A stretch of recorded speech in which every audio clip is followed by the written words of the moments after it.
So firstly, I'd just like to say thank you very much to BBRO for having me today. My name is Matt Hutchison and I work for BeetTech24, and today I'm going to be giving you an overview of our Regenerating Together framework. My intention is really to provide some insight into how the food and drinks industry is thinking about and looking to support regenerative agriculture. I'll also just note that in my role at BeetTech24, I work in the Farm Sustainability Assessment team, and I'm giving this presentation on behalf of our Regen Ag colleagues. For interest in our work in Regen Ag, following the presentation, I'll be really happy to connect you with my colleagues. So before I get into our work on regenerative agriculture, I'd just like to provide a bit of background into who BeetTech24 are. So we are a membership organisation founded in 2002 by Unilever, Nestle and Danone, and since then have grown to over 170 members across the food and drinks industry. So it was really, BeetTech24 was established as a pre-competitive forum to address some of the big issues facing agricultural supply chains, and we recognise that large environmental challenges require collaboration across the whole food system. So our members include farmer cooperatives, manufacturers, processors, retailers and traders. ABF Sugar are a BeetTech24 member and have been since 2016 and are one of the founding members of our regenerative agriculture programme.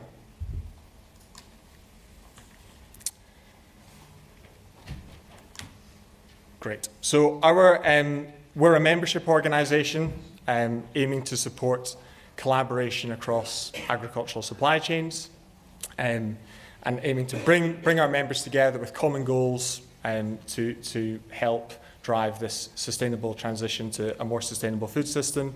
Our vision is of a sustainable, thriving and resilient agriculture sector, and our purpose is to harness the collaborative power of our members to accelerate the widespread adoption of sustainable agricultural practices. How do we go about this? Well, we emphasise collaborative action. So we have a number of working groups that cover crops, dairy and beef. And these working groups really aim to bring companies across the food and drink sector together to share knowledge, problem solve and develop solutions to key agricultural challenges. And from these working groups have emerged several key industry solutions. And these are really core to what we do at BeetTech24. They're tools and programs to help guide and measure sustainable agriculture. So I've listed these here. For crops, we have the Farm Sustainability Assessment, or the FSA. So this is a system for assessing and measuring on-farm sustainability in line with global best practice. I believe all British sugar growers are Red Tractor certified. The FSA is, so Red Tractor is benchmarked against the FSA at silver level equivalence. We also have the SDP, the Sustainable Dairy Partnership, ERBS, the European Roundtable for Beef Sustainability, which looks at positive impacts in beef value chains. And then our most recent industry solution, and the primary focus of my presentation today, is our regenerative agriculture programme. So regenerative agriculture, of course, is a concept that's seen a surge of interest in recent years. I grew up on an arable farm in Fife, and when I was growing up, Regen Ag certainly wasn't something that was on my father's radar. I think growing recognition of the environmental challenges we're facing has changed that, though, and certainly it's a concept he's coming across more and more and is looking to learn more about. At BeetTech24, we really recognise the complex nature of Regen Ag and the challenges associated with its implementation, and I'd just like to spend a couple of minutes reflecting on some of these key challenges with the view of highlighting the problems that our Regen Ag framework is aiming to address. So firstly, a lack of aligned definition on what regenerative agriculture is. and which outcome metrics ought to be monitored. We're aware of the ambiguity that can surround regen ag, and one of the key objectives of the framework is to bring alignment on a common definition, common outcomes, and common metrics for regen ag. And if we can do that, we can reduce multiplication of standards and schemes, and ultimately look to reduce any confusion arising from outcome reporting and data collection. Secondly, at the moment in regen ag, there's a tendency to focus on practices over outcomes. During my PhD research, I spoke to farms across Scotland who were looking to implement agroecological and regenerative practices. And one of the key insights that emerged from that research was this need for flexibility in practices when we speak about a transition to a regenerative system. So in some contexts, cover cropping and direct drilling might work very well. In other contexts, it's going to be much more challenging. And so we really want to shift the emphasis towards outcomes so we can think about flexible, locally adapted practices that can bring about improvement in these environmental outcomes. And then tied to that is this idea of subjective biases, and we want to avoid these biases about what a sustainable farming system should and shouldn't look like, and instead are really aspiring to ground our approach in objective, measurable outcomes. And then the third challenge I'd like to point towards is how we achieve this balance between a globally relevant framework that also delivers on locally adapted improvement plans necessary for a meaningful transition to regen ag. So how do we develop a globally recognized framework that is also recognizing of the multiple and unique farming contexts? So these are some of the key challenges we've been thinking about and looking to address with the regen ag framework. Before I show you the framework itself, I'd just like to give you a higher level overview of the steps for its implementation.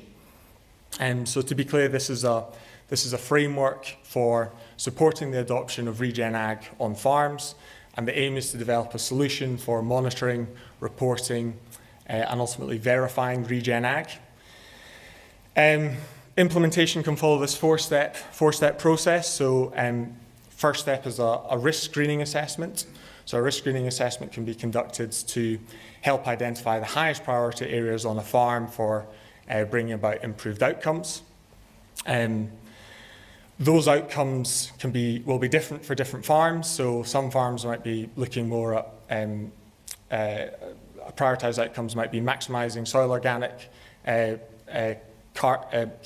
carbon content. It could be looking at on-farm habitat or biodiversity. It could be looking at greenhouse gas emissions. And then we can look at a number of metrics associated with these outcomes and look to report on these and ultimately look to demonstrate improvement over time. And the key point I want to emphasize is that the framework is really about supporting consideration of these outcomes that are most relevant for different farms and what's suitable in unique farming contexts. It's not about trying to prescribe how anybody should be farming. And then the third step is linked to these outcomes. We have associated practices and principles, which through research are demonstrated to bring about improvement in these outcomes, these linked outcomes. So our tool will help to identify which practices and principles might be most suitable in different farming contexts. And then finally, step 4, what the framework is really about is monitoring and assessing progress and hopefully with a view of over time being able to demonstrate improvement over prioritized outcomes. So that's the higher level overview of the framework. Next, I'd just like to show the framework itself. So this is the SciPlatform's Regenerating Together framework. Just briefly on the methodology for developing this. So SciPlatform engaged in literature and desk research and evaluated a range of regenerative agriculture programs and initiatives, including Global Farm Metrics, Nestle, Unilever, and many others. And from this, established key impact areas, outcomes, practices, and principles. These were reviewed in consultations and focus groups, and ultimately we arrived at this framework. So we look at the far left-hand side of the framework. So we've defined key impact areas that Regen Ag is looking to address. So these are soil health, water, biodiversity, and climate. And then linked to these impact areas, we have a number of associated material criteria. And these form the basis of the risk screening assessment. So for soil health, we've got soil erosion, soil organic matter, aggregate structure or texture, and nutrient management. And then the risk screening assessment can help farms identify outcomes that are that they'd like to prioritise. And then we can collect metrics on these outcomes and report over time, ultimately with a view of verifying improved outcomes. So in the final column, we've got a link of a list of practices and principles for regenerative agriculture. And an important point I'd like to make here is just that this list is non-exhaustive. So we would like to, and a key part of the framework is allowing for flexibility in the practices that farms are going to be using to bring about improved outcomes, and they can justify their reasons for doing so. So really the intention of the framework is to link these broad environmental dimensions of farming that are so important to specific outcomes. And these outcomes can form the basis of regenerative plans. Regenerative plans will look different for different farms as they focus on different outcomes and look to implement different principles and practices. So it might be cover cropping, it might be direct drilling, it might be looking at the crop rotation or a range of other practices. And really, my aim here is to communicate how we are thinking about regenerative agriculture and how we're linking these broad dimensions to outcomes, practices, and principles. So that's our Regenerating Together framework. Just on the resources that will be available, so there will be an assessment and reporting tool that will be made available to SciPlatform members early next year. And this is an Excel-based tool that can be used to implement the framework through from risk screening assessment to identifying outcomes and practices. And this will be accompanied by a transition support guide with further information on implementing the framework. And then finally, so just on working with BBRO, so SciPlatform have developed this Regen Ag framework, but what is so important is the conversations taking place here today and really sharing understanding and building understanding of what works on practice on farms. And the work BBRO are doing is key to developing, assessing, and implementing new practices. So please do stay connected.